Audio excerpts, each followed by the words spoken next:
Hi kalutong bahay! Welcome po sa aking vlog. Ngayon nga po ay tapos na kami mag-deliver ng aking sinta at mamimili na naman po kami ng mga gagamitin namin pang kinabukasan. Inuna po naming magbagayak ng mga bilao, asukal at cling wrap. Ganun na rin po yung foil at kami naubusan na talaga. Sumunod naman po ay kay Jojo para bumili po ng mga gagamitin namin, ng mga ingredients pang kinabukasang order. Maaga po kasi ito kaya kailangan makapamili na po kami ngayong hapon. After namin magpagayak ng mga bilihin ay nagtungo naman po kami sa palengke para po bumili ng aming pangsariling ulam. So, andito na nga po kami sa palengke pero nakailang uli na kami ng aking sinta at wala pa rin kaming nakikita o napipiling uulamin. Ang hirap mamili ng ulam.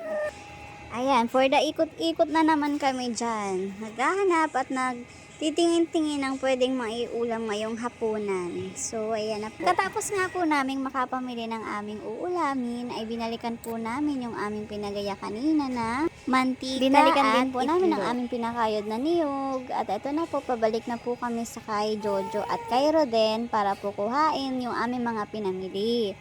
Unahin po natin kay Jojo at kay Roden naman.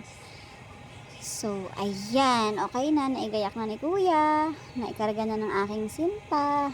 At kami naman bibili ay tuyo dito sa may itlog. Ay, aba. Kalinaw talaga ng mata at nakahagi pa ng papaya. Kalain mo yun, ay bibili pa talaga. Tuwang-tuwa naman ang kanyang makita. Ay ano ga namang inam na rin. At sabi pa nga siya na raw ang magatimbang. Diba? Tindero effect na siya. Siya na nagkusa. O, diba? May kung ano na pang iniimik niya dyan.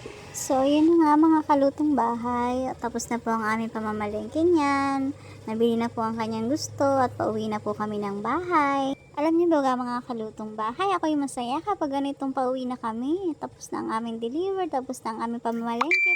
Oras na po ng aming konting pahinga. So, ito po ang aming mga pinamili ngayong hapon para po sa order kinabukasan.